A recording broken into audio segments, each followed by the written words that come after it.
Hello and welcome back to my channel. Often people complain that even when they can communicate in English, the interaction is not effective. The text, verbal or written, does not produce the necessary effect. The sentence kind of fails to strike the right chord, leaving your language flat, boring, and devoid of variety. It just feels monotonous. In today's video, we will deal with this challenge or problem, if you might call it, and learn how we can improve the quality of our expression.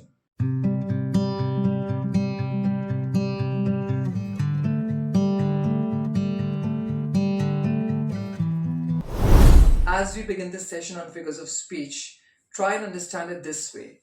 Just like we add spices to our dishes to enhance their flavor, we need figures of speech to add more richness and depth to our use of language. I request you to watch this video till the end, and I can only promise that this is going to be highly informative.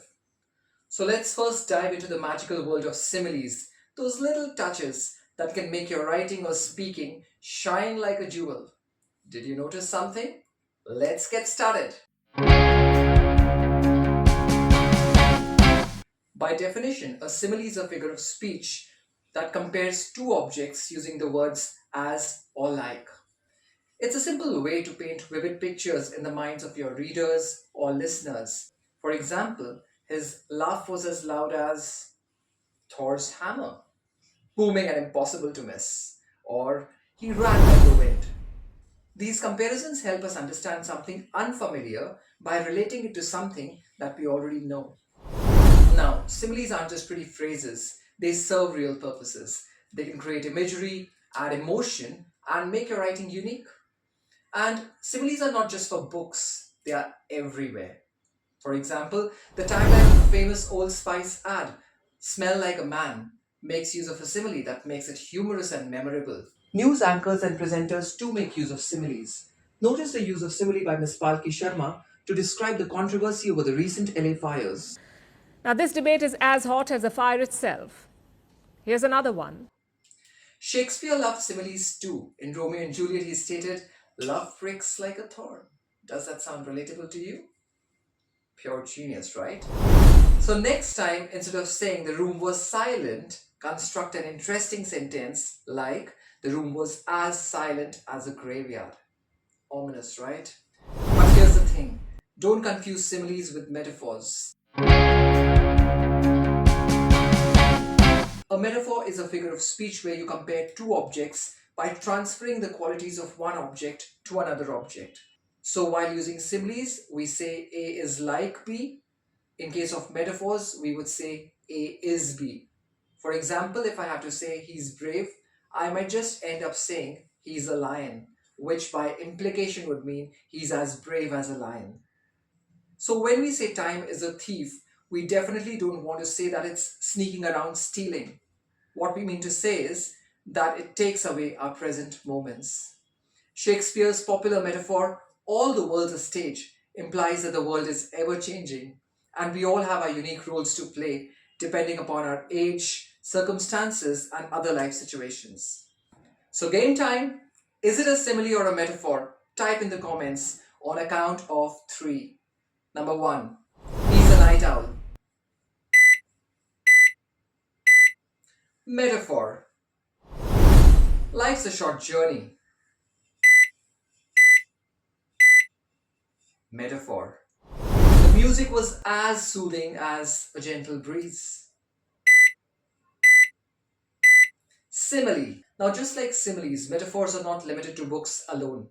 In fact, we use so many metaphors in our daily life that probably we might not even realize it. For instance, time is money. That's a metaphor. Or your life coach might tell you not to carry any emotional baggage. That's a metaphor. I'm sure in your biology lessons you must have heard leaves are the food factories of a plant. That's a metaphor. Or mitochondria are the powerhouses of a cell. That too is a metaphor. To describe a place that promotes multiculturalism, one might say it's a melting pot of cultures. That's a metaphor.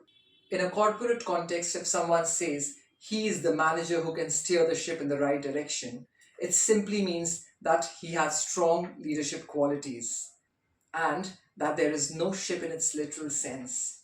In fact, we use many more metaphorical expressions in our communicative English, such as, I smell a rat, is a metaphorical expression when you suspect a problem, or the traffic is a nightmare. For cricket lovers, drawing a comparison with a pitch that is difficult to bat on, one might say, we found ourselves in a sticky wicket with limited resources at hand. For situations that involve risk, one might say, he or she is sitting on a volcano. In fact, there are so many other metaphorical expressions that we use in our day to day conversations, such as the light of knowledge, the shadow of doubt, the heat of an argument, and so on and so forth. So, how can we use similes and metaphors in our communication? Well, simply make a link between two unlike objects that have something in common. But do take care of these points. Number one, sustain clarity. Your simile or metaphor must help in clarifying a complex situation, and in no way should it end up confusing the reader or the listener. Number two C's.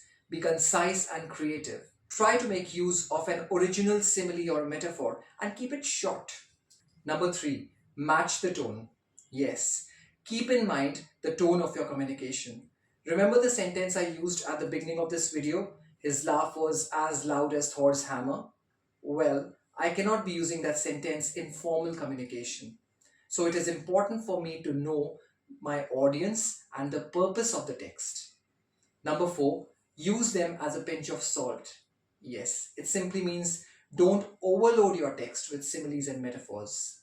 And number five, the most important one, practice. Practicing regularly will help you refine your use of language so that you may come up with similes and metaphors that blend seamlessly rather than appearing as clumsy additions to your text. And that's a wrap on similes and metaphors. Remember, a simile or metaphor, if used inappropriately, might end up confusing the reader or the listener, while a well placed simile can conjure strong images and act like a compass, directing readers and listeners to get the correct image and feel the same.